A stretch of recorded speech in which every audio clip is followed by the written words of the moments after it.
राष्ट्र सर्वप्रथम, राष्ट्र सर्वप्रथम, राष्ट्र सर्वप्रथम, राष्ट्र सर्वप्रथम। राष्ट्र सर्वप्रथम की बात कार्यक्रम में आप सभी राष्ट्रवासियों का हार्दिक स्वागत।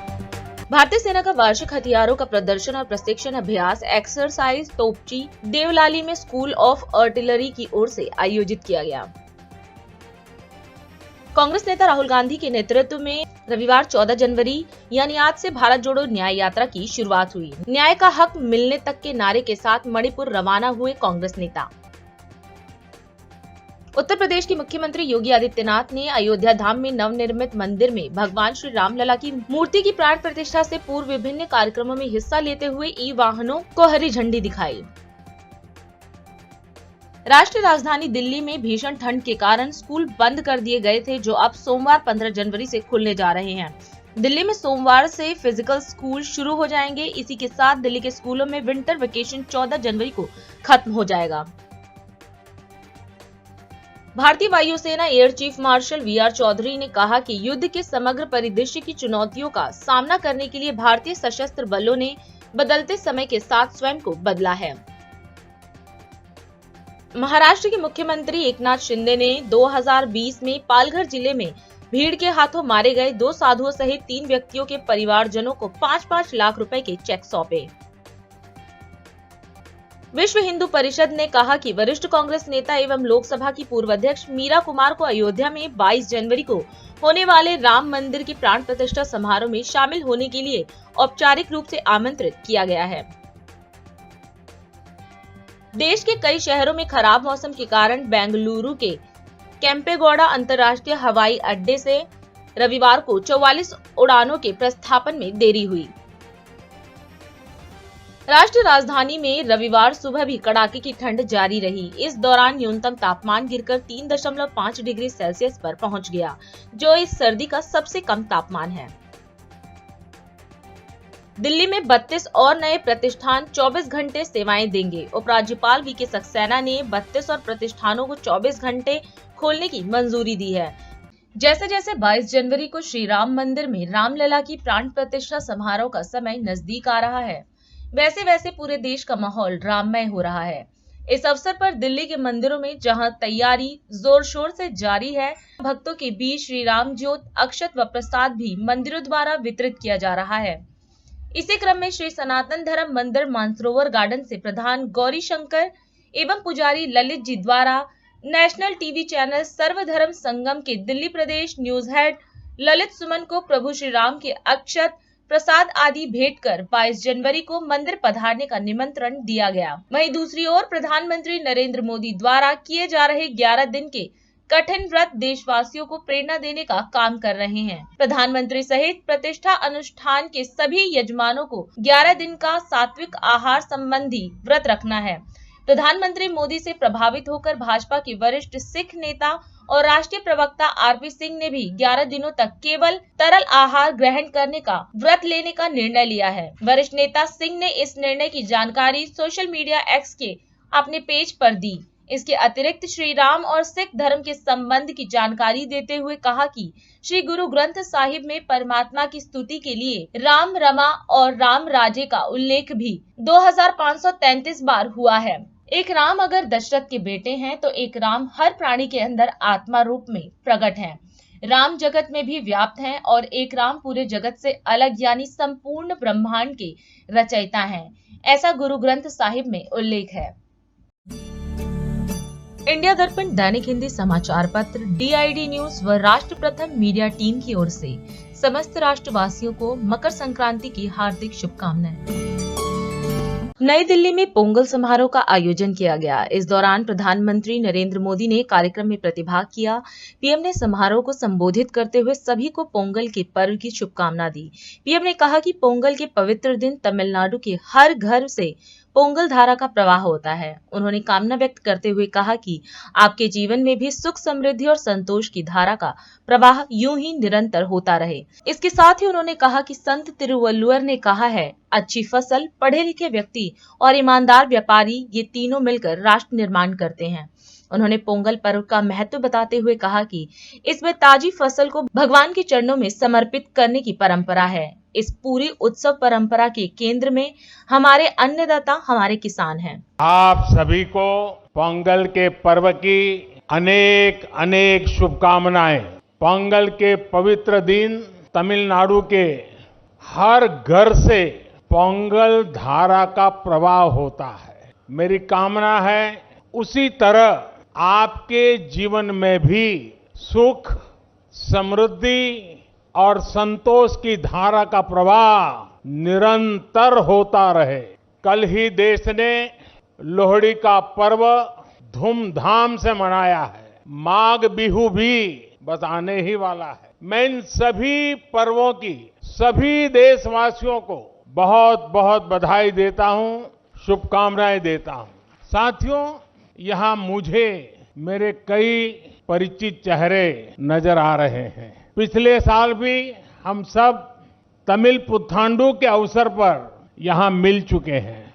मैं मुरुगन जी को धन्यवाद देता हूं कि उन्होंने मुझे इस अद्भुत आयोजन का हिस्सा बनने का अवसर दिया। ये ऐसा है जैसे मैं अपने परिवार और दोस्तों के साथ कोई उत्सव मना रहा हूं। साथियों, संत तिरुवल्लुवर ने कहा है, अच्छी फसल, पढ़े लिखे व्यक्ति और ईमानदार व्यापारी, ये तीनों मिलकर राष्ट्र निर्माण करते हैं। पोंगल पर्व में ताजी फसल को भगवान के चरणों में समर्पित करने की परंपरा है। इस पूरी उत्सव परंपरा के केंद्र में हमारे अन्नदाता, हमारे किसान है। और वैसे भी भारत का हर त्योहार किसी न किसी रूप में गांव से, किसानी से, फसल से जुड़ा हुआ होता है। मुझे याद है पिछली बार हमने इस बारे में भी चर्चा की थी कि कैसे हमारे मिलेट्स या श्री अन्न तमिल संस्कृति से जुड़े हुए हैं। मुझे खुशी है कि सुपर फूड को लेकर देश में और दुनिया में एक नई जागृति आई है। हमारे बहुत सारे नौजवान मिलेट्स, श्री अन्न को लेकर नए स्टार्टअप शुरू कर रहे हैं और ये स्टार्टअप्स आज बहुत पॉपुलर हो रहे हैं। श्री अन्न के उत्पादन से हमारे देश के 3 करोड़ से अधिक छोटे किसान जुड़े हुए हैं। श्री अन्न को प्रमोट करते हैं तो सीधे सीधे ये 3 करोड़ किसानों का भला होता है। साथियों, पोंगल के अवसर पर तमिल महिलाएं अपने घर के बाहर कोलम बनाती है। सबसे पहले वो आटे का इस्तेमाल करके जमीन पर कई डॉट्स बनाती है और एक बार जब सारे डॉट्स बन जाते हैं तो हर एक का एक अलग महत्व होता है। ये तस्वीर ही मन लुभाने वाली होती है, लेकिन कोलम का असली रूप तब और वैभवशाली हो जाता है जब ये सभी डॉट्स मिला दिए जाते हैं और बड़ी कलाकृति बनाकर इसमें रंग भरा जाता है। हमारा देश और उसकी विविधता भी कोलम के जैसी है। जब देश का कोना कोना एक दूसरे से भावात्मक रूप से जुड़ता है तो हमारी शक्ति एक अलग रूप दिखाती है। पोंगल का पर्व भी एक ऐसा ही पर्व है जो एक भारत श्रेष्ठ भारत की राष्ट्र भावना को दर्शाता है। बीते समय में काशी तमिल संगमम और सौराष्ट्र तमिल संगमम अत्यंत महत्वपूर्ण परंपरा शुरू हुई है और उसमें भी ये भाव प्रकट होता है, ये भावना दिखती है। इन सभी आयोजनों में बहुत बड़ी संख्या में हमारे तमिल भाई बहन उत्साह से हिस्सा लेते हैं। साथियों, एकता की यही भावना 2047 तक विकसित भारत के निर्माण की सबसे बड़ी शक्ति है सबसे बड़ी पूंजी है। भाजपा के राष्ट्रीय अध्यक्ष जेपी नड्डा ने नई दिल्ली में स्वच्छ तीरथ स्वच्छता अभियान में भाग लिया। इस दौरान जेपी नड्डा ने दिल्ली के संत रविदास मंदिर पहुंचकर साफ सफाई की, साथ ही स्वच्छता सेवा कर अपनी प्रतिक्रिया देते हुए कहा कि प्रधानमंत्री नरेंद्र मोदी के आह्वान पर भाजपा ने तय किया है कि मकर संक्रांति के दिन 14 जनवरी से लेकर 22 जनवरी तक हम हर तीर्थ स्थल और मंदिर के सफाई अभियान में शामिल होंगे और वहां भजन कीर्तन भी किया जाएगा। आज संत गुरु रविदास जी के मंदिर के प्रांगण में यहाँ आने का मुझे सौभाग्य प्राप्त हुआ। अपने पार्टी के सदस्यों के साथ, साथियों के साथ संत गुरु रविदास जी के हमने दर्शन किए और उस दर्शन से हम धन्य भी हुए। और जिस तरीके से उनके बताए रास्ते पर चलने की हमको प्रेरणा भी मिली। और हम सब जानते हैं कि भारतीय जनता पार्टी प्रधानमंत्री मोदी जी के आह्वान पर पार्टी ने तय किया है कि मकर संक्रांति के दिन से प्रारंभ होकर 14 तारीख से 22 तारीख तक हम हर एक तीर्थ स्थल, मंदिर, जो भी तीर्थ क्षेत्र होगा उसकी हम सफाई भी अभियान में अपने आप को शामिल करेंगे और वहाँ भजन कीर्तन भी करेंगे। और साथ ही साथ 22 तारीख को हर व्यक्ति अपने अपने घरों में दीपमाला जलाएगा और राम ज्योति जलाकर राम की आराधना में हम अपने आप को समावेश करेंगे। आज इसी कार्यक्रम को मैंने यहाँ गुरु संत रविदास जी के ऐतिहासिक मंदिर से यहाँ से प्रारंभ किया और मुझे यहाँ स्वच्छता अभियान में भाग लेने का सौभाग्य प्राप्त हुआ। मैं आनंदित हूँ यहाँ इस कार्यक्रम में भाग लेने पर। और यहाँ कीर्तन में भी मैं थोड़ी देर शामिल हुआ। बहनों ने बहुत अच्छा कीर्तन गाया। उसमें भी अपने आप को जो गुरु रविदास जी की याद में और उनसे प्रेरणा लेने वाले जो भजन कीर्तन हुए उसमें बहनों ने अपने आप को समावेश किया और मैं भी उसमें शामिल हुआ। सच में मैं धन्य हुआ हूँ। यहाँ से नई ऊर्जा और स्फूर्ति लेकर जा रहा हूँ और समाज के हर वर्ग का कल्याण हो, मंगलमय रहे। और जो हमको भगवान राम ने भी जो सीख दी थी उसको भी हम अपने में आत्मसात करके समाज की सेवा में जुटे और संत गुरु रविदास जी को हमेशा याद रखते हुए उनके सीख को अपनी प्रेरणा के रूप में आगे बढ़ाने का काम हम करें। यही मेरा निवेदन है। उत्तर प्रदेश के मुख्यमंत्री योगी आदित्यनाथ ने आज अयोध्या धाम में प्रभु श्री रामलला के नवीन विग्रह के प्राण प्रतिष्ठा समारोह से पूर्व श्रद्धालुओं एवं आमजनों के सुगम आवागमन के लिए बड़ी सौगात देते हुए ई बसों एवं ई ऑटो को फ्लैग ऑफ किया है। इस अवसर पर उन्होंने digital tourist mobile app Divya Ayodhya व अयोध्या पुलिस की आधिकारिक वेबसाइट का भी शुभारंभ किया है। इस अवसर पर कार्यक्रम को संबोधित करते हुए सीएम ने कहा कि 22 जनवरी की तिथि भारत की श्रद्धा और आस्था को सम्मान देने की तिथि है। वह भारत के स्वाभिमान और सम्मान को पुनर्स्थापित करने की भी पावन तिथि है, जब प्रभु श्री राम 500 वर्षों के बाद अपने भव्य मंदिर में विराजमान होंगे। तो न केवल अयोध्या धाम में बल्कि पूरे देश और प्रदेश में राम राज्य की स्थापना का जो कार्य 2014 में प्रारंभ हुआ था, इसे मूर्त रूप प्रदान करते हुए यशस्वी भविष्य की कामना के साथ हमें उनका आशीर्वाद प्राप्त होगा। प्रभु रामलीला के प्राण प्रतिष्ठा समारोह के पूर्व आने वाले श्रद्धालुओं और पर्यटकों की सुविधा के लिए पब्लिक ट्रांसपोर्ट की बेहतरीन सुविधा उपलब्ध हो सके, इस उद्देश्य से अयोध्या नगर निगम और अयोध्या सिटी में ई बसेज एवं ई ऑटो के शुभारंभ का tourism centric mobile app Ayodhya police की आधिकारिक वेबसाइट के शुभारंभ कार्यक्रम में उपस्थित बहनों और भाइयों, 22 जनवरी की तिथि भारत की श्रद्धा और आस्था को सम्मान देने की तिथि है। तब भारत के स्वाभिमान और सम्मान को पुनर्स्थापित करने की भी एक पावन तिथि है। जब सब प्रभु श्री राम 500 वर्षों के बाद अपने भव्य मंदिर में फिर से विराजमान होकर के न केवल अयोध्या धाम में बल्कि प्रदेश और देश में राम राज्य की स्थापना का जो कार्य 2014 में प्रारंभ हुआ था, इसे मूर्त रूप प्रदान करते हुए यशस्वी भविष्य की कामना के साथ हमें अपना आशीर्वाद प्रदान करेंगे। स्वाभाविक रूप से इस पौराणिक और ऐतिहासिक महत्व की महत्वपूर्ण तिथि को आने वाले श्रद्धालुओं, भक्तों, आस्थावान यात्रियों और पर्यटकों की सुविधा के लिए पूरी अयोध्या सज धज रही है।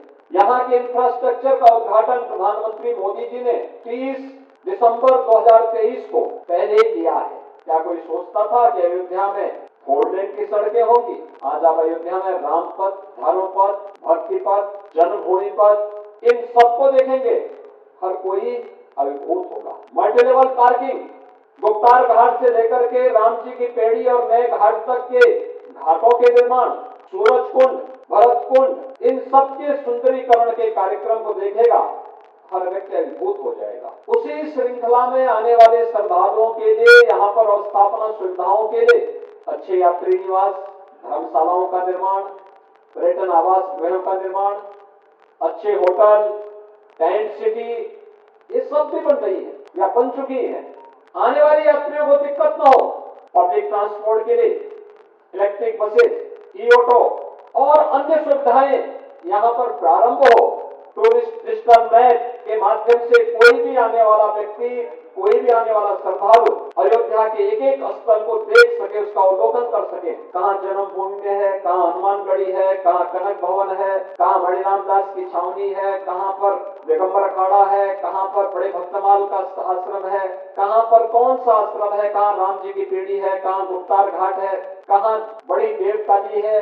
ये सभी अलग अलग स्थानों पर अवलोकन करते हुए, दर्शन करते हुए वह व्यक्ति अयोध्या को नजदीक से देख सके, निहार सके और इस पौराणिक और ऐतिहासिक हजारों वर्षों की परंपरा के प्रति श्रद्धान्वित हो सके। इस दृष्टि से इसके लॉन्चिंग के कार्यक्रम को भी यहाँ पर टूरिस्ट सेंट्रिक मोबाइल ऐप और अयोध्या पुलिस की आधिकारिक वेबसाइट का शुभारंभ यहाँ पर आज एक साथ किया जा रहा है। इस अवसर पर अयोध्या वासियों को बधाई देता हूँ। मकर संक्रांति का शुभ मुहूर्त भी है और इस अवसर पर आप सबको इसकी अपनी शुभकामनाएं देते हुए आने वाले सभी श्रद्धालुजनों के लिए जो व्यवस्था बनाई जाएगी, इसके लिए उनका अभी से अग्रिम अभिनंदन करते हुए मैं आप सबका आह्वान करूंगा, अयोध्या वासियों का।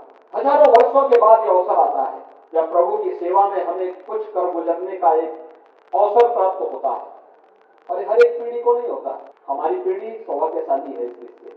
500 वर्षों के बाद जब प्रभु अपने स्वयं के भव्य मंदिर में विराजमान होंगे, मेरी अपील होगी उन सभी से जो अयोध्या आने के इच्छुक हैं।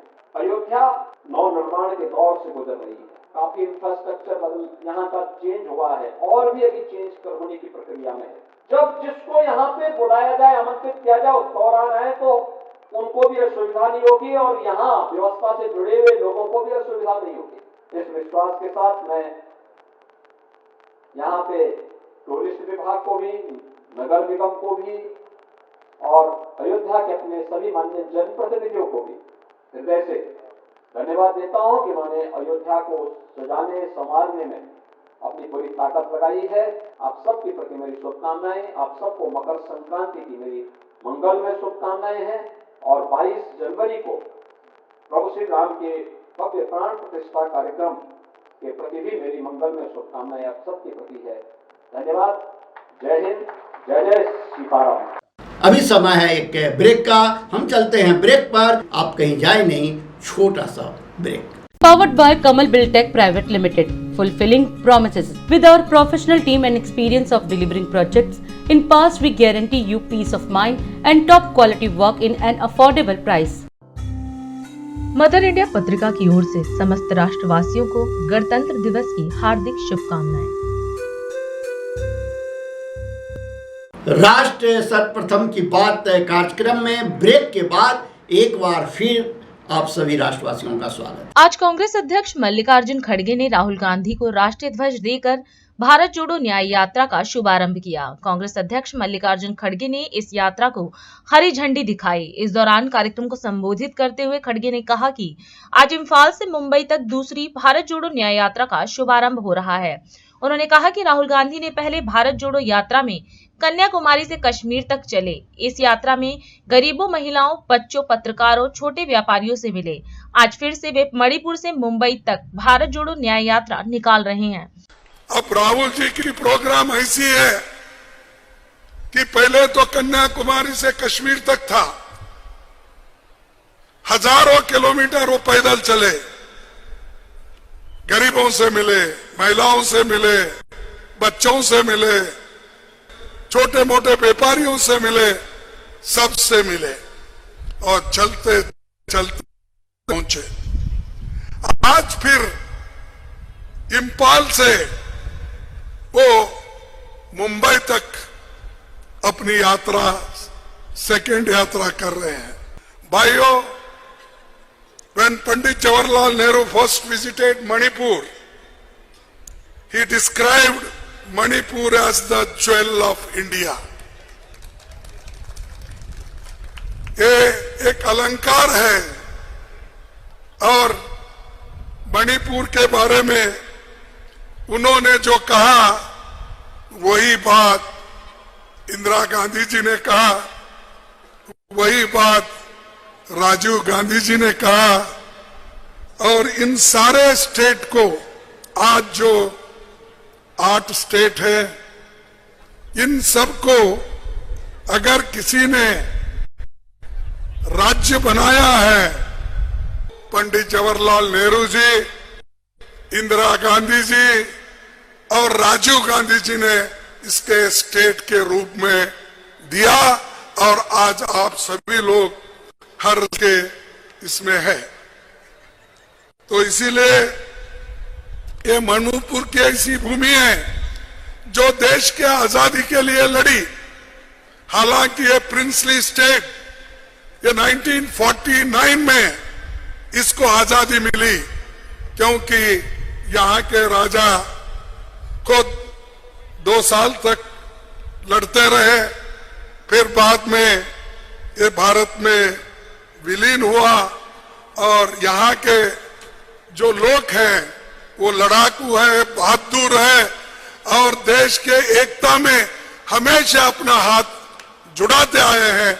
इसलिए आप सबको मैं धन्यवाद देता हूं। जब हौसला बना लिया ऊंची उड़ान का, फिर देखना फिजूल है कद आसमान का। तो यह ऊंची उड़ान का जो हौसला उन्होंने बनाया है और ये उनका टारगेट है, तो वो कभी देखते नहीं ये कितना दूर है, कितनी तकलीफ है, ये है बारिश हो सकती है, धूप हो सकती है, सब कुछ होता, लेकिन मैं अचीव करूंगा और वो आपके लिए, हमारे लिए, देश के लिए है। तो इसीलिए हम सभी उनको धन्यवाद देना चाहिए। संविधान के लिए, उसके रक्षा के लिए वो लड़ रहे हैं। Justice, liberty, equality and fraternity, इन चारों चीजों के लिए वो अपना पूरा समय और पूरा जो अपना जो टारगेट है वो उन्होंने हासिल कर रहे हैं।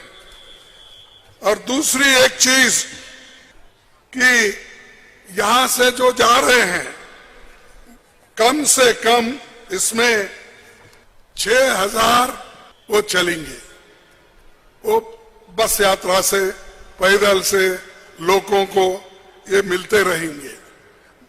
मैं समझता हूं इतनी बड़ी यात्रा हिंदुस्तान में पहला भी नहीं हुआ, आगे भी नहीं होगा, वो आज हो रहा है उनके नेतृत्व में। मुख्यमंत्री विष्णुदेव साय मकर संक्रांति के पावन अवसर पर नवारायपुर अटल नगर स्थित पुरखौती मुक्तांगन में संस्कृति विभाग द्वारा आयोजित पतंग उत्सव में शामिल हुए।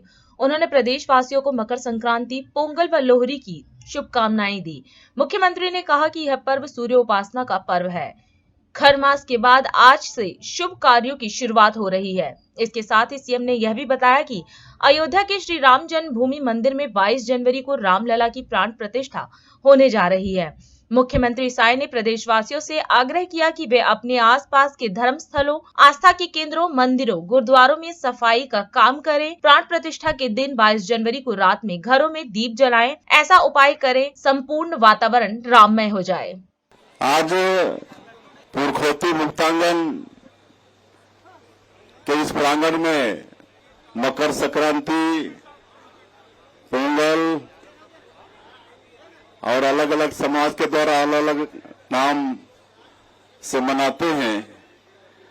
ऐसे पावन त्योहार को मनाने के लिए यहाँ पर एकत्रित हुए हैं। विभिन्न समाज के बंधुगण यहाँ पर उपस्थित हैं। आप सबों को मकर संक्रांति की बहुत बहुत बधाई, शुभकामनाएं। ये पर्व भगवान सूर्य का उपासना का है और पिछले 1 महीना तक खर मास चल रहा था और आज से शुभ कार्य प्रारंभ होंगे। और बड़ी खुशी की बात है कि अयोध्या में भगवान राम का मंदिर और आने वाला 22 जनवरी को प्राण प्रतिष्ठा होने वाला है, जिसका उत्सव आज से शुरू हो गया है। और इस अवसर पर हमारे देश के यशस्वी प्रधानमंत्री जी ने सभी देशवासियों से आह्वान किया है कि आज मकर संक्रांति के दिन से 22 जनवरी तक, प्राण प्रतिष्ठा के दिन तक, हम सभी लोग अपने अपने आसपास के जो धर्म स्थल है, मंदिर है, गुरुद्वारा है, सब जगह सफाई का काम करें। अभी हम लोग श्री राम मंदिर में सफाई करके आए हैं, तो मुख्यमंत्री के नाते आप सभी समाज के बंधुओं से मेरा आग्रह होगा कि हमारे यशस्वी प्रधानमंत्री के आह्वान पर आज से लेकर 22 जनवरी तक हम लोग ऐसे धार्मिक स्थलों पर सफाई का काम करें। और 22 जनवरी को जिस दिन प्राण प्रतिष्ठा होना है, उस दिन पूरा वातावरण राममय हो जाए। रात को दिया जलाएं और विभिन्न तरीके से पूरा वातावरण राममय होना चाहिए, ऐसा आप सब लोग उपाय करेंगे। और ज्यादा नहीं बोलते हुए मैं फिर से एक बार मकर संक्रांति की आप सब लोगों को बहुत बहुत शुभकामनाएं देते हुए अपनी बात समाप्त करता हूं।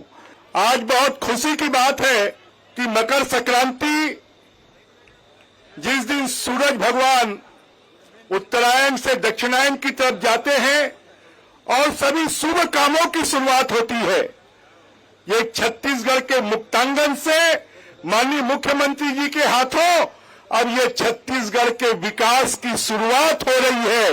इसके लिए मैं पूरे छत्तीसगढ़ वासियों को बहुत बहुत बधाई देता हूं। कोई इसको मकर संक्रांति के रूप में मनाता है, कोई उगादी के रूप में मनाता है, कोई पोंगल के रूप में मनाता है, कोई लोहड़ी के रूप में मनाता है। लगभग इस त्योहार को पूरा हिंदुस्तान, हर जाति धर्म के लोग मनाते हैं। और ये फसल कटाई के बाद ये कामना करते हैं कि सबके कोठार भरे, सबके घर भरे, हिंदुस्तान हरा भरा हो, हिंदुस्तान समृद्ध हो। और पतंग उड़ाकर ये बताते हैं कि हमको ऊंचाइयों तक पतंग के जैसे जाना है। और इस भारत को भी मोदी जी के नेतृत्व में जैसे पतंग आसमान को छूती है, वैसे विश्व का सिरमौर मोदी जी हिंदुस्तान को बनाने के रास्ते पर चल रहे हैं। और अब तो हम सबके लिए सौभाग्य की बात है कि आज से अयोध्या में प्रभु राम के आगमन के स्वागत का अनुष्ठान प्रारंभ हो रहा है। और मोदी जी ने भी उसके लिए यम नियम वो पालन कर रहे हैं। तो आज से ही प्रभु राम 22 जनवरी को आएंगे, परंतु अभी से हम पलक पावड़े बिछाकर, पतंग उड़ाकर, तिल के लड्डू खाकर उसका स्वागत करें, अभिनंदन करें। मैं माननीय मुख्यमंत्री जी का, मंत्रियों का, माननीय विधायक गणों का, मेरा सभी को बहुत बहुत अभिनंदन है, बहुत बहुत स्वागत है। और सबको मकर संक्रांति की, उगादी की, पोंगल की, लोहड़ी की, सबकी मैं बहुत बहुत बधाई देता हूँ। इंडिया दर्पण दैनिक हिंदी समाचार पत्र DID न्यूज पर राष्ट्र सर्वप्रथम मीडिया टीम की ओर से समस्त राष्ट्रवासियों को गणतंत्र दिवस की हार्दिक शुभकामनाएं। और अधिक खबरों के लिए आप हमारे YouTube चैनल दैनिक इंडिया दर्पण को अभी सब्सक्राइब करें और नोटिफिकेशन के लिए बेल आइकन को प्रेस करना ना भूलें। आज हम इस कार्यक्रम में आपसे विदा लेते हैं। आप अन्य खबरों के लिए बने रहे। राष्ट्र सर्वप्रथम, वंदे मातरम, जाग उठा है भारत। राष्ट्र सर्वप्रथम, राष्ट्र सर्वप्रथम, राष्ट्र सर्वप्रथम, राष्ट्र सर्वप्रथम।